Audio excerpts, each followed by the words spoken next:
श्री हरिशरणं सच्चिदानन्दरूपाय विश्वोत्पत्त्यादिहेतवे तापत्रयविनाशाय श्रीकृष्णाय वयं नमः।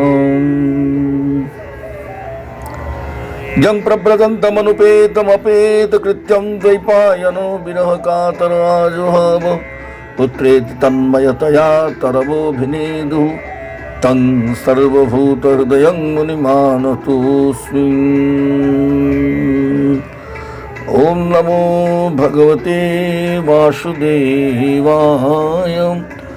ॐ नमो भगवते वासुदेवाय। शृण्वन् गुणन् संस्मरयन् च चिन्तयन् नामानि रूपाणि च मङ्गलानि ते क्रियासु जुष्मच्चरणारविन्दयोराविष्टचित्तो न भवाय कल्पते। ते मङ्गलानि नामानि च रूपाणि शृण्वन् गृणन् च संस्मरयन् क्रियासु जुष्मच्चरणारविन्दयोः आविष्टचित्तः भवाय न कल्पते। तस्मात् भक्त्यैव मोक्ष इति उपसंहरति। शृण्वन् इति अन्यानपि संस्मारयन् क्रियासु देवार्चनादि कर्मसु। देवता लोग यहाँ स्तुति करते हैं, हे भगवान, आपके मंगलमय नाम और मंगलमय रूपों को स्मरण करते हुए, सुनते हुए, कहते हुए और चिंतन करते हुए जो पुरुष देवार्चनादि क्रियाओं के करने के समय आपके चरणारविंद में ही चित्त स्थिर रखते हैं, उनका कभी भी पुनर्जन्म नहीं होता है। श्रवणादि भक्त्या भक्तानामेव मोक्ष इति उपसंहरति। शृण्वन् इति मंगलानि श्रवणादि परस्य मोक्ष प्रतिबंधक दूरित निरांश पूर्वक पुण्यावहानि ते तव नामानि रूपाणि कर्माणि च वक्तरि सति शृणन् श्रोतारि सति गृणन् कीर्तयन् श्रोतृभक्तोर्भावे स्वयमेव संस्मरयन् चिन्तयन् स्मारयन् लौकिक व्यापारेषु वर्तमानोऽपि जुष्मच्चरणारविन्दयो आविष्टम् आसक्तं चित्तं यस्य सः पुनर्भवाय संसार प्राप्ते न कल्पते न योग्यो भवति इति अर्थः। यहाँ भगवान के नाम और रूप के अलौकिक व अप्राकृत स्वरूप का वर्णन किया गया है। भगवान के वे नाम और रूप नित्य तथा आनंदमय हैं। अब इस श्लोक में उनके लेने और ध्यान करने से जो कुछ मिलता है उसका वर्णन करते हैं। जो कर्म सांग किए जाते हैं और वैदिक जो कर्म हैं वे अवश्य फल देने वाले होते हैं, यह बात शृण्वन् श्लोक में कहते हैं। यस्य स्मृत्या च नामोक्त्या तपोयज्ञ क्रियादिषु न्यूनं संपूर्णतां जाति सत्यो वंदे तमच्युतम्। इस श्लोक द्वारा स्मृति शास्त्र कहता है कि वैदिक कर्म जब अंगों सहित पूर्ण किए जाते हैं तब वे फल देते हैं। यदि उनमें कुछ त्रुटि रह जाते हैं तो फल नहीं मिलता है। अतः उस त्रुटि की उसी क्षण में वो पूर्ति करने के लिए स्मृतिकार ने कहा है कि तपश्चर्या में यज्ञादि क्रियाओं में रही हुई कर्म क्षति की पूर्ति अच्युत भगवान की स्मृति से और नाम लेने से हो जाता है।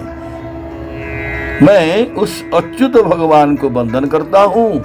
इस स्मृति वाक्य का पालन वैदिक कर्मों के अंत में किया जाता है और वहाँ जो फल बताया है कि वो मोक्ष है।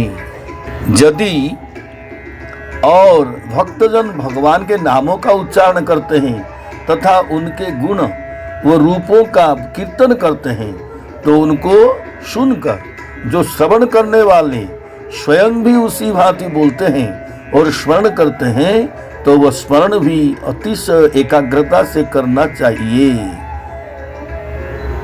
श्लोक में यहाँ संस्मरयन् कहा है, उसका ख्याल रखना चाहिए। और श्लोक में कहे हुए चौकार का तात्पर्य है कि केवल स्वयं भगवान नाम न लेकर अन्यों को भी भगवान नाम स्मरण करावें तथा उपदेशादि दान से भगवत नामों का भाव बताते हुए दूसरों को श्रवण करावें और हो सके तो उन्हीं से नाम संकीर्तन करावें।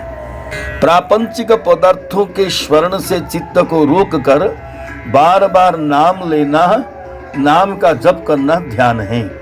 और जिस ढंग से चित्त को किसी प्रकार का प्रयत्न न करना पड़े उस प्रकार अनायास नाम लेने को स्मरण कहते हैं। तदैव रूप परिकल्पने ध्यानम, उसी चिंतन के समय में स्मरण करते हुए यदि भगवत रूप की भी कल्पना की जावे तो वो ध्यान है।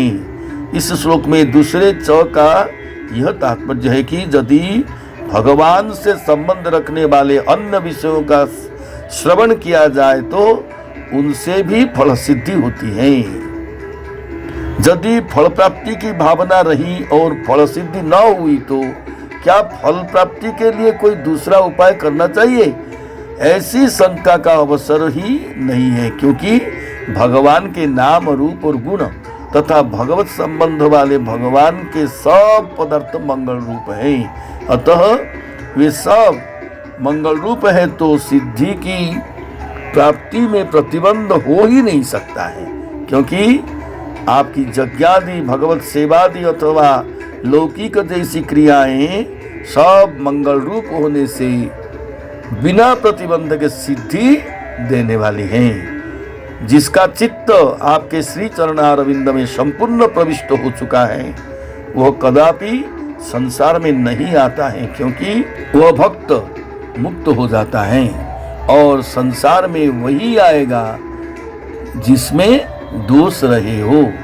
लेकिन श्रवण स्मरणादि क्रिया करने से सर्व प्रकार के दोषों की जब निवृत्ति हो जाती है तब अहंता ममता रूप संसार का निर्बल बन जाना सहज है, जिससे निर्दोष की मुक्ति हो जाती है। स्मरणेन क्रियाः पूर्णाश्चित्तावेशश्च तत्र ही ज्ञान क्रिये यदा विष्णुस्तदा मोक्षो न संशयः।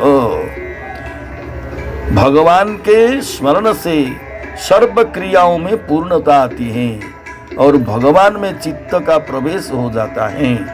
ज्ञान और क्रिया दोनों जब विष्णु रूप हो जाए तो मोक्ष होता है, इसमें किसी प्रकार का संशय नहीं रहा है।